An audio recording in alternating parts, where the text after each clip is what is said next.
The SPEC Delta RGB from Corsair comes with 4 stock fans, a tempered glass side panel, and has an MSRP of $85 US.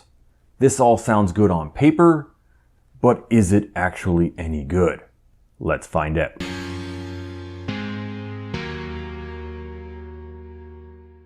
What's up everyone, Eric here, and welcome to Hardware for Gamers. For those of you who are new to the channel, I review and test PC cases, CPU coolers, and PC case fans. So if you do end up liking what I'm doing here, can you please hit that like button and subscribe to the channel? It helps out a lot. As always, I will have timestamps down in the description so you can jump to whatever interests you. But again, as always, I do recommend you watch the whole review. Okay, getting right into this, the dimensions of the SPEC Delta are 45 centimeters high by 21 centimeters wide by 44 centimeters deep. Corsair does provide a small box that has all the screws and fittings in it. There are also some zip ties in there and a manual. Now taking a look at the case, the SPEC Delta does have an acrylic and mesh front panel. This panel can be easily removed by pulling the bottom of the panel away from the chassis. The front I/O is not attached to the front panel, so you don't need to worry about damaging any of the cables when removing the front panel. Taking a closer look at the panel, the acrylic has a very dark tint to it. There is also no dust filter on the panel, nor is there one on the case, so dust will likely be an issue in this case. Looking back at the case, we see 3 120mm pre-installed 12-volt RGB fans. These fans are installed inside the front panel, and since the front panel is mostly acrylic, I'm not sure how much airflow there will really be. Moving on to the top of the case, we see the front I/O. There is a combo port for the audio out and microphone. There are 2 USB 3.0 Type A ports, as well as a restart and power button. Along the top of the case, there is also a large magnetic dust filter. Moving to the rear of the case now, we see a rear I/O location, one 120mm pre-installed fan. This exhaust fan is not RGB. There are 7 horizontal expansion slots, all of which have reusable covers. And finally, at the bottom, we see the power supply location. Taking a look at the bottom of the case, there are 4 plastic feet. These feet give 15mm of ventilation for the power supply. These feet do have rubber pads on them, so the case will not slide around. There is a removable dust filter for the power supply. You can access this filter at the rear of the case. It is pretty easy to remove, but sliding it back in can be hit or miss. Moving on to the right side of the case, there is a steel side panel. To remove the right side panel, you need to undo the 2 captive thumb screws at the rear of the case, then slide the panel back and lift it away. The side panel is a bent sheet of steel with some okay sized grooves in it, so it does feel pretty rigid. Moving to the left side of the case, the left side panel is tempered glass. To remove the glass panel, you should lie the case onto its right side, undo the 4 thumb screws that are holding the glass in place, then lift the glass panel up and away. This is 4mm tempered glass, and much like the acrylic side panel, it does have a very dark tint. Okay, that's it for the exterior of the case, but before I get on to the inside of the case, if you do like what I'm doing here, can you please hit that like button and subscribe to the channel? And if you really want to help out the channel, I also have an Amazon Associates link, so if you click on one of the links in the description and then add an item or items to your cart and order them, the channel does get a small kickback at no extra cost to you. Okay, moving on to the inside of the case. There is a basement. Along the top of the shroud, there are honeycomb ventilation holes, as well as 4 cutouts, 3 along the back side and 1 right in the center. The one in the center does have a grommet. Taking a look at the motherboard tray, there are 4 cutouts along the top of the motherboard tray, but most of your cables will be running through the 3 vertical cutouts at the front of the case, all of which are grommeted. The SPEC Delta does support mini ITX, micro ATX, and ATX motherboards. The max GPU length with the fans installed in their stock location is 330mm, but that will be cut down if you go with a front-mounted radiator. The SPEC Delta has a max CPU cooler height of 160mm. Turning the case around to take a look at the backside of the motherboard tray, there is up to 24mm given behind the motherboard tray along the front of the case, but only 16mm at the rear of the case. There are a number of cable tie-offs to help with cable management. There are 2 2.5-inch SSD sleds that fasten to the backside of the motherboard tray. Moving on to the basement, we see a drive cage. This drive cage can hold 2 2.5-inch drives or 2 3.5-inch drives or 1 of each. This drive cage in its stock configuration gives 210 millimeters for the power supply and cables. Now this drive cage can be moved or removed. To move the drive cage, you'll need to remove 3 screws and loosen 2. With the drive cage in its backmost position, there'll be 200 millimeters for the power supply and cables. If you're looking to install a 300 millimeter radiator at the front, you'll need to have the drive cage in this position or remove it completely. Then with the drive cage in its frontmost position, there'll be 230 millimeters for the power supply and cables. Now, if you don't want the drive cage, you can simply just remove the last 2 screws, and this will give you 360 millimeters for the power supply and cables. Okay, that brings us to the cooling options. The SPEC Delta has 4 120 millimeter fans pre-installed, 1 at the rear and 3 at the front. These fans have a 3-pin fan connector, with the 3 fans at the front also having a 12 volt RGB connector. So again, the rear fan is not RGB. Now this case can support up to 6 120 millimeter fans. So that's 3 fans at the front, 2 fans along the top, and 1 fan at the rear. Now if you prefer to have 140 millimeter fans, then you can have up to 4.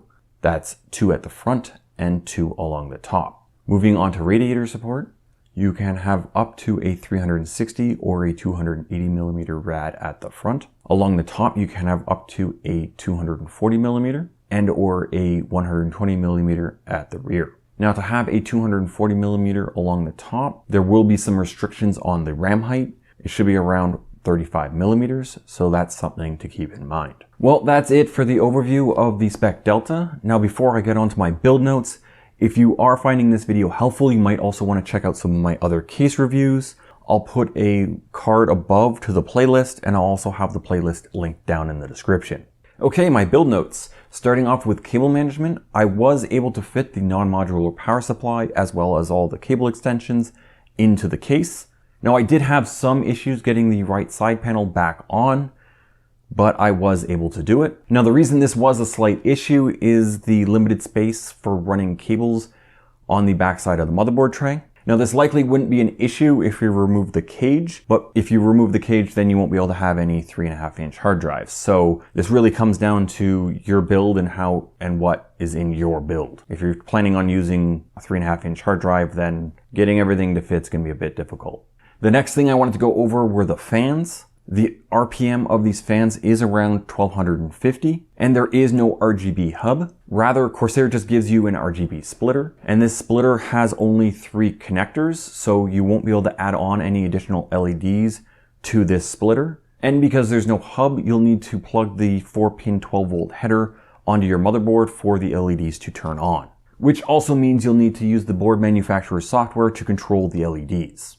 Now the LEDs on the fans do look very even, but because of how dark the tint is on the front panel and the glass, the colors don't pop very well. And I guess that is it for my build notes. There's really nothing wrong with building in this case. So it really just comes down to temperatures, which is what's next. So if you do have any questions on how I test the cases, please check out my case testing methodology video. I'll have a card above to it, and I'll also have it linked down in the description. And I didn't test that many different fan configurations because there are the 4 stock fans, so it just really, you don't have to test that many configurations if there are 4 stock fans. Looking at the CPU workload temperatures first, with the stock fans, the average CPU temperature was 72.7 Celsius. Then when I added an extra exhaust fan to the top, the average CPU temperature went down to 69.8 Celsius. Then I removed the front panel and filters with just the stock fans, and the average temperature dropped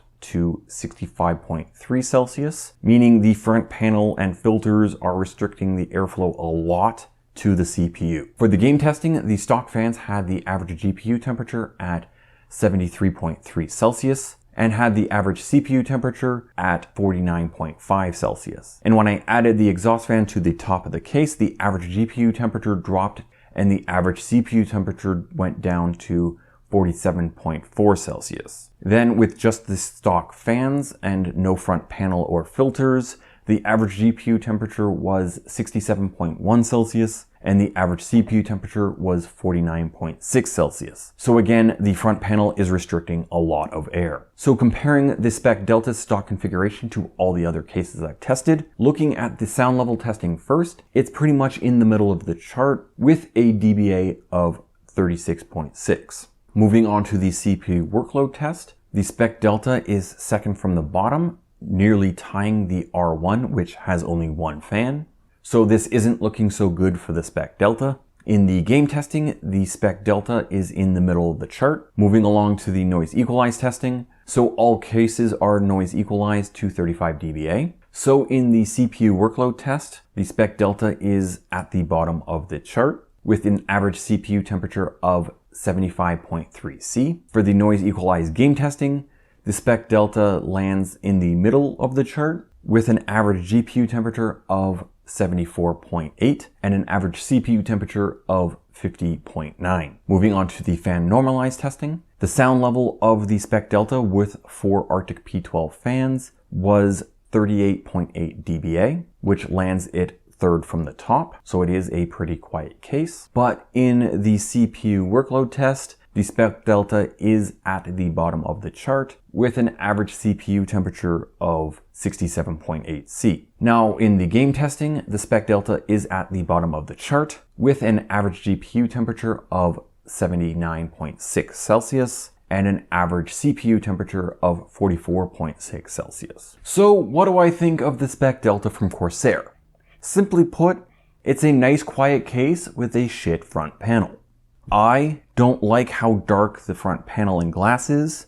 The amount of LEDs you'll need to actually light up the case will be pretty insane. I do understand this is completely subjective. Some people might like how dark the case is and be fine with putting that much RGB in it. I am not. But something that is completely objective is the shit CPU temperatures. You won't want to use an air cooler in this case.